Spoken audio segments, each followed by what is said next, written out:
Hello everyone. Today we are going through very tough time because of corona. But something good emerges from worst. We have to accept the fact that next era will be of online classes. My so many colleagues are busy with this online work with great enthusiasm. Most of them have uploaded their audio video on YouTube channel, which are really very helpful to all of us. Basically, my college students are Urdu learners and comes from rural area.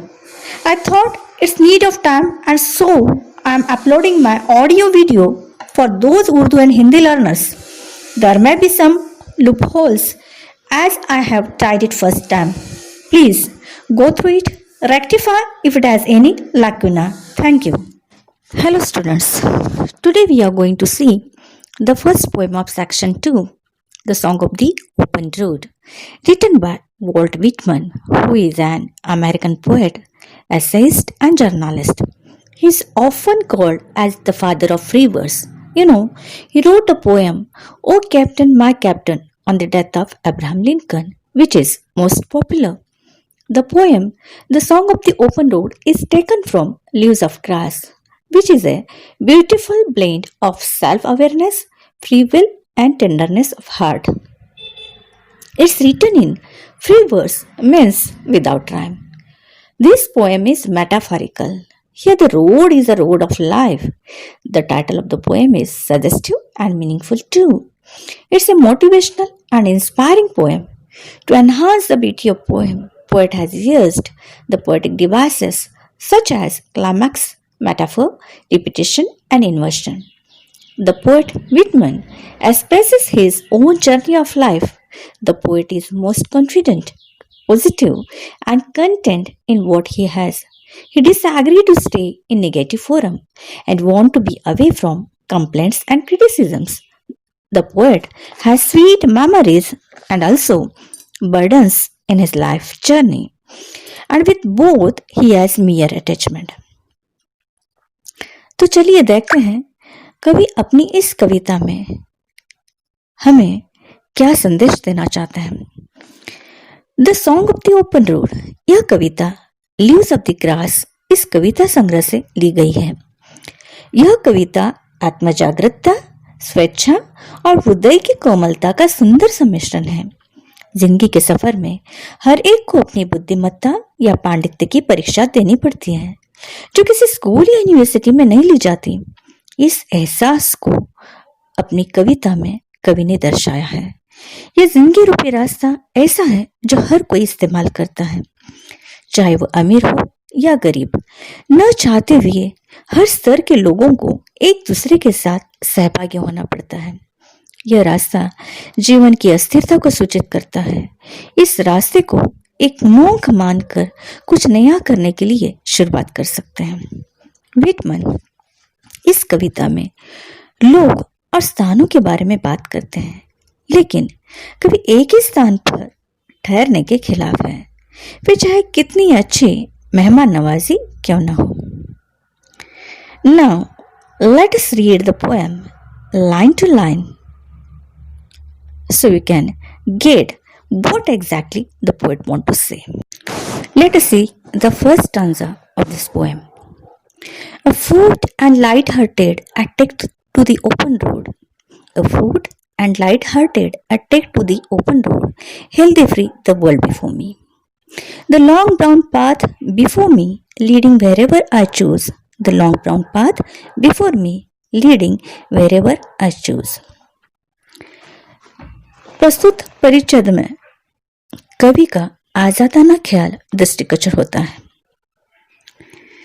अफूट यानी पांव, पैर, कदम। Light hearted का मतलब हल्का सा खुशी के साथ। ओपन रोड यानी खुली सड़क। हेल्थी फ्री वर्ल्ड स्वस्थ और आजाद दुनिया।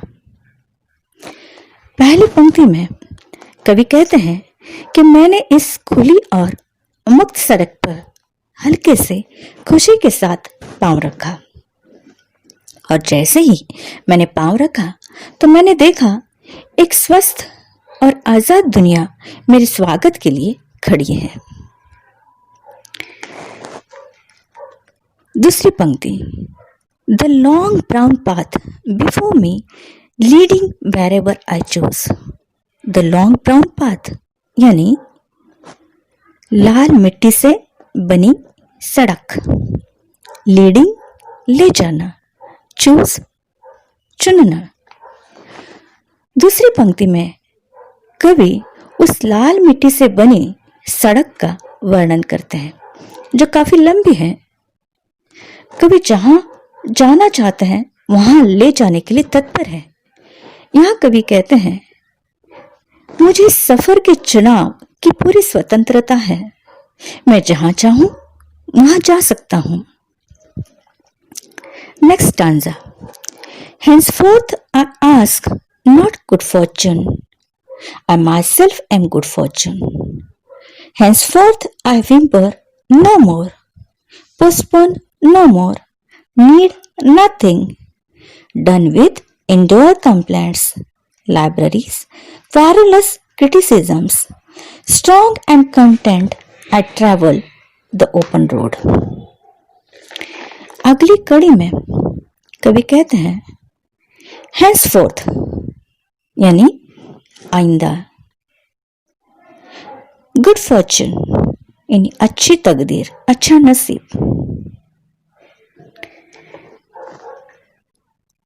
कवि कहते हैं, मैं अच्छी तकदीर की कामना नहीं करूंगा क्योंकि मैं खुद मेरा अच्छा नसीब हूं। यानी मुझे किसी के सामने अपने नसीब के लिए याचना करने की जरूरत नहीं है क्योंकि मैं खुद ही मेरा नसीब बनाऊंगा।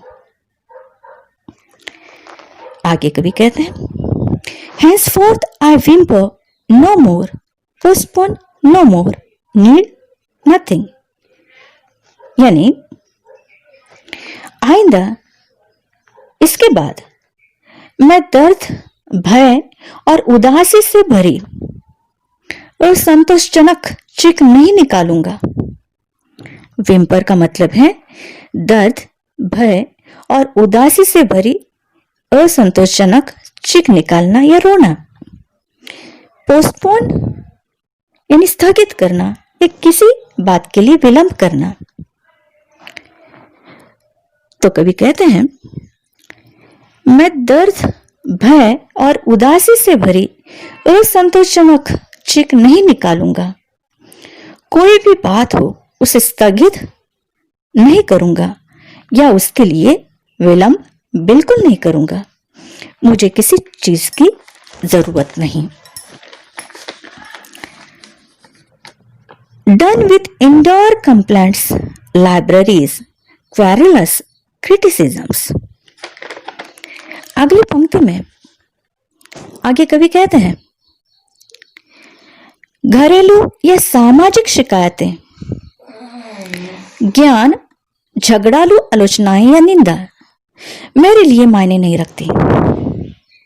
यानी इंडोर कंप्लेंट्स यहां पर आप ले सकते हैं घरेलू शिकायतें या फिर इस समाज की, देश की शिकायतें, दोनों अर्थ से इसको लिया जा सकता है।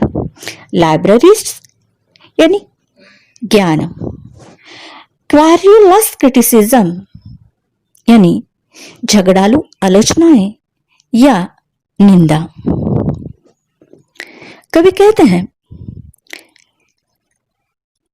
घरेलू या सामाजिक शिकायतें, ज्ञान, झगड़ालू आलोचनाएं या निंदा मेरे लिए अब मायने नहीं रखती क्योंकि इस सब बातों को मैं पीछे छोड़ आया हूं।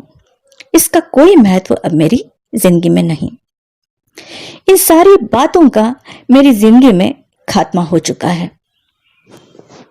आगे कवि कहते हैं, strong and content I travel the open road.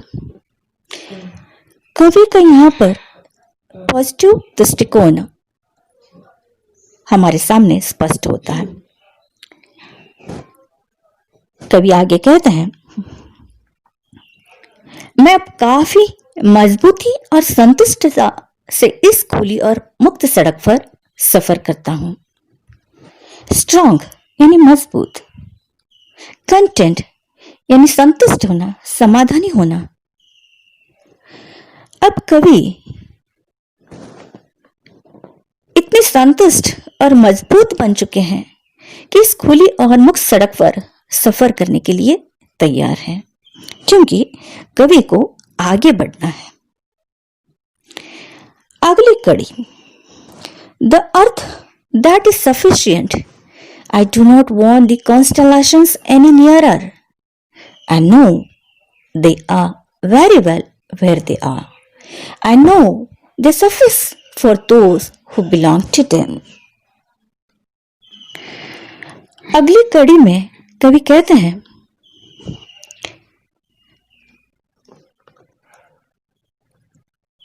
मेरे सफर के लिए मेरी ये धरती माता मेरे लिए काफी है।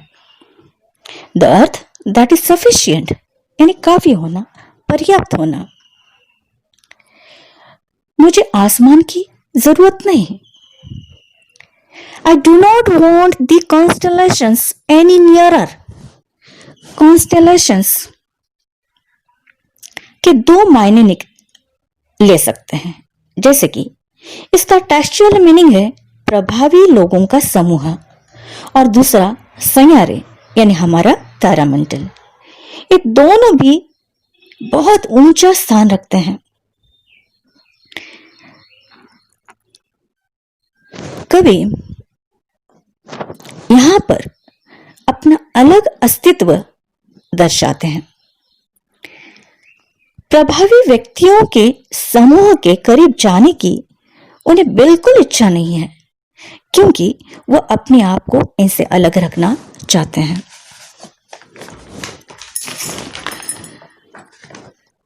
कवि का कहना है, वे जहां हैं वहां उचित हैं। I know they are very well where they are, और उसे यह भी पता है कि उनके लिए ये पर्याप्त है जो उनसे संबंधित है। I know they suffice for those who belong to them. Suffice यानी पर्याप्त होना, काफी होना। बिलोंग यानी संबंधित रहना।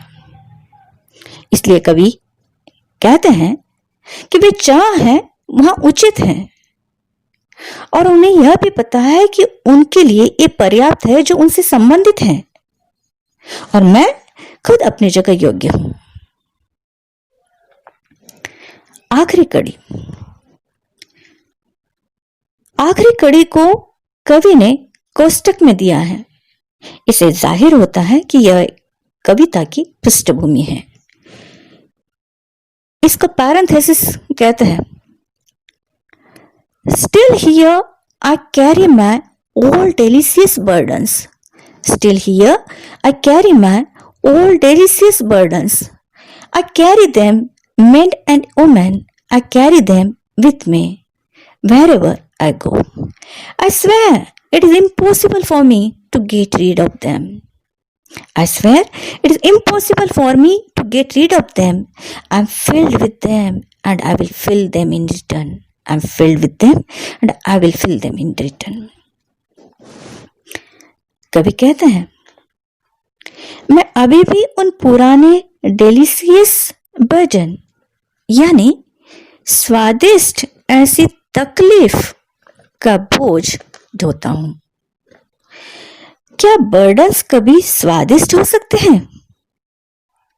आपने डेलिशियस पिज्जा, डेलिशियस बर्गर सुना होगा, लेकिन यह कंट्रास्ट संकल्पना को प्रस्तुत करने के पीछे कवि की खास वजह है। अच्छे और बुरे अनुभव जिंदगी में हमेशा आते रहते हैं, और वही अच्छे और बुरे यादगार के पल बन जाते हैं। लेकिन हमें अच्छे यादों के साथ इन तकलीफदेह यादों को भी साथ लेकर चलना पड़ेगा। इससे हम पीछा नहीं छुड़ा सकते। इसी हकीकत का सामना कवि स्वयं करते हैं।